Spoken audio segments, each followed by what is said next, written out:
Authorized medical practitioners, Your Honor. I can make the amendment if His Honor would like me to help. It says all PMA of seafarers. Go ahead. Do the amendment, Your Honor.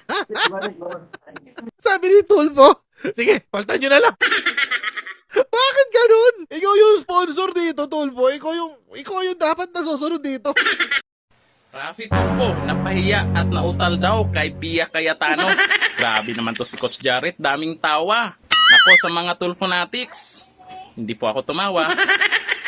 Ako magaling na senador po yan. At yung gusto niyang ipasang batas ay siguro naman naiintindihan niya. Pero siyempre panoorin po natin yung video po ni Coach Jarrett kung bakit tawang-tawa po siya dyan kay Senador Rafi Tulfo. Naku, maraming natulungan yan. Sige kayo. Eto, panoorin po natin. Tulfo nyo, nagkautal-utal. Nagkautal-utal sa hearing ng Magna Carta for Seafarers. Mga kutsero, parang hindi siya prepared. Bago natin pag-usapan yan, mga kutsero, tayo muna yung magsashoutout sa maibigan natin sa Zenwing. So kayo po ay nasa US, UK, Canada, Italy, France, Spain, Ireland, and Belgium. May pwede po kayo magpadala ng inyong mga remittances dito po sa Pilipinas sa pamamagitan po ni Zenwave. Ang gagawin nyo lang ay i-download ang Zenwave app. Kuha kayo ng account, lagay nyo account details dyan at bank account details at pwede kayo magpadala sa GCash, sa mga bangko at sa iba't ibang mga pawn shops dito sa bansa. At kapag ginamit nyo po ang promo code na Coach Jarrett, ay makakuha pa yung karagdagang $20 free credit. Ito pala. Yan. Kaya gamitin na po si Zenwave for all of your remittance needs. Okay. Presidente po kasi nung September 26. Meron siyang panukalang batas na gusto sana niya ma-certify as urgent. Ang pangalan po nun, mga kutsero, ay Magna Carta for Filipino Seafarers. Naku, napaka-importante talaga nito, mga kutsero. Sa totoo lang, napaka-importante nitong Magna Carta for Seafarers. Ito po, mga kutsero, ito po ang batas na ito. Ang magiging basehan kung paano, ito yung magiging batas na sasaklaw sa employment, benepisyo, at iba't ibang aspeto, training, certification, at iba't iba pang mga aspeto ng pagiging seafarer. In the local parlance is seaman. Di ba laki na problema natin dyan sa mga seafarers? Lalo-lalo na, munti ka na tayo matanggalan ng accreditation ng EU. Di ba kasi nga ang baba ng standards ng ating seafarers. So munti ka na tayo matanggalan ng certificate. At nanganganib po ang 50,000 trabaho po ng 50,000 mga seafarers. Ang dami nun. Hindi sila pwede mawalan ng trabaho dahil napakarami nun. That's 50,000 families na magugutom, 50,000 families na mga anak nila mawawala ng access sa pag-aaral. Napakalaking impact po nun sa ating bansa. So, sinertify niya as urgent itong Magna Carta for Filipino Seafarers. At ang sumusulat po nito, mga kutsero, sa Senado ay si none other than Idel SGS. Senator Grandstand. Tuwan-tuwa po si Senator Tulfo. Sabi niya, Tulfo says, approval of Magna Carta for Filipino Seafarers, a gift to seafarers. Regalo daw niya ito sa mga seaman. And I would like to thank my colleagues for the support for this measure, etc., etc. I'm equally thankful to the seafarers and their union, including the Associated Marine Officers and Seamen's Union of the Philippines. This bill is an early Christmas gift to all seafarers. Kasi nga, this is sinertify ni Presidente as urgent. Nakakatawa lang kasi, mga kutsero, na during this hearing, habang sila ay nag-hearing para pagandahin pa itong batas na ito, hindi po napigilan ni Senator SG na tratuhin niyang parang RTIA ang Senado. First time ko makita si Tulfo na nauutal. Di ba, kilala natin si Tulfo, parang akala natin, di ba, napakatapang, ganyan, puro kailangan ipakulong ang mga scammer, etc., etc., di ba, ganyan siya. Tapos, ito yung, nagpa-contempt. Ipapakontempt ko kayo, Nia, di-detain kayo dito sa Senado. Tapos, itong nakaraan, ito yung kay LB, yung katulong, yung kasambahay na inabuso. Sabi niya, ay, kukontempt ko kayo mag-asawa. Ayun, napakatapang. Nagulat ako dito sa hearing, mga kutsero. Ibang Tulfo ang nakita ako dito. Panoorin natin, mga kutsero. Thank you. Your Honor, my next amendment, if I make an amendment, would be on Section 23. I'll give the sponsor a moment to catch up with that page. Section 23, page 14. Page 14. This is the pre-employment medical examination. So this provision states, all PEME, which is the pre-employment medical examination of seafarers, shall be performed only in DOH accredited medical facilities by authorized government medical practitioners and following the standards set by DOH. My question first, Your Honor, is, Maling parte. Peme. Ayan, yan. kailangan ho ba ang magko-conduct ng medical exam ay government practitioner?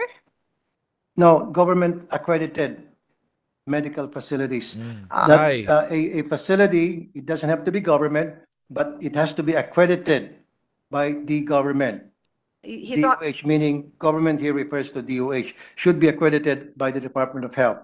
It Yeah. can be yes, Your Honor, but if you read the next line, DOH accredited medical facilities. It doesn't say here only in government medical facilities. If you will notice, it says DOH accredited. Your It Honor, doesn't say Ah. only in government medical facilities. DOH Ayan, no? Government medical practitioner. So, dapat sa gobyerno lang. Mga doktor lang ng gobyerno ang pwede magpeme. accredited, meaning it could be a private clinic, yes. but accredited by the DOH. That is correct, Your Honor, but there is another line after that. Line number 3. I read the whole provision. It states DOH accredited medical facility by authorized government medical practitioners. What does that mean? Authorized government medical practitioners. Because other, even private practitioners can. Okay. In that sense, Mr. President, Your Honor, I accept removing the word by authorized, by government, the word government, the word government. So it will read, all PME of seafarers shall be performed only in DOH accredited medical facilities by authorized government. Medical lang. No, by authorized medical practitioners. And that is the confusing part, Your Honor. I'm sorry, I have not by made an, authorized medical practitioners, Your Honor. I can make the amendment if His Honor would like me to help. It says all PME of seafarers, go ahead, do the amendment, Your Honor. Sabi ni Tulfo, sige, paltan nyo na lang. Bakit ganun? Ikaw yung sponsor dito, Tulfo. Ikaw yung dapat nasusunod dito. Grabe. My amendment would be to delete the phrase by authorized government medical practitioners and such that the whole sentence would read, all PME of seafarers shall be performed only in DOH accredited medical facilities following the standards set by DOH. I accept. There is no objection to the sponsor.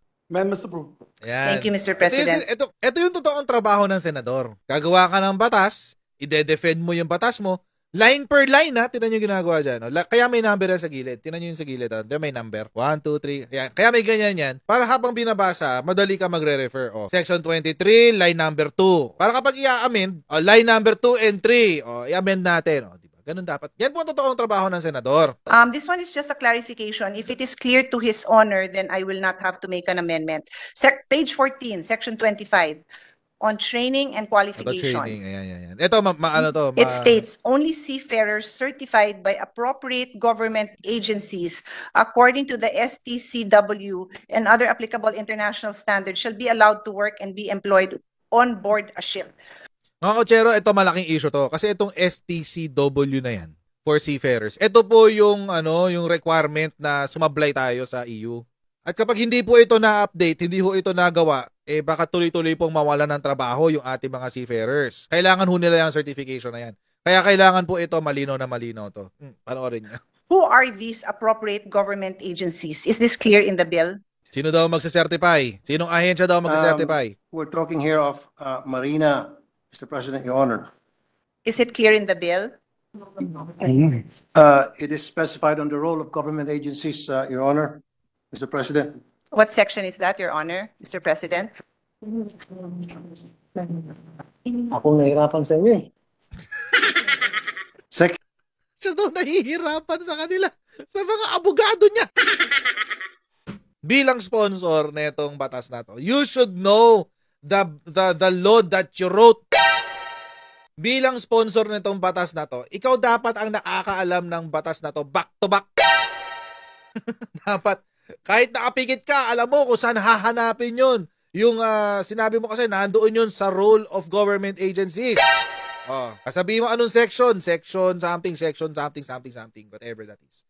Ay, pwede sa'yo mo, you may refer to section 45 or section 25, whatever the number is. Section number, there is that is where you will find the role of government agencies in the certification of training and qualifications of our seafarers. Ganon! Isasagot mo. Ako nahihirapan sa inyo. What section is that, Your Honor, Mr. President? Ako nahihirapan sa inyo eh. Grabe ka, Coach Jared. Tawang-tawa ka talaga dyan kay Senador Raffy Tulfo. Eh, siyempre, ako hindi naman ako natatawa doon. Pero siyempre, magaling na senador yan. Maraming natulungan yan. Eh, yun kasi ang lagi kong nababasa pag tungkol kay Senador Raffy Tulfo. Pag meron tayong video na ginawa at napansin nating medyo negative, yan lagi ang nasa comment section. Maraming natulungan. Ganun lang. Pero, siyempre kayo, naka-follow na ba kayo dyan kay Coach Jared? Follow nyo na. Hanggang dito na lang. Thank you. Bye-bye.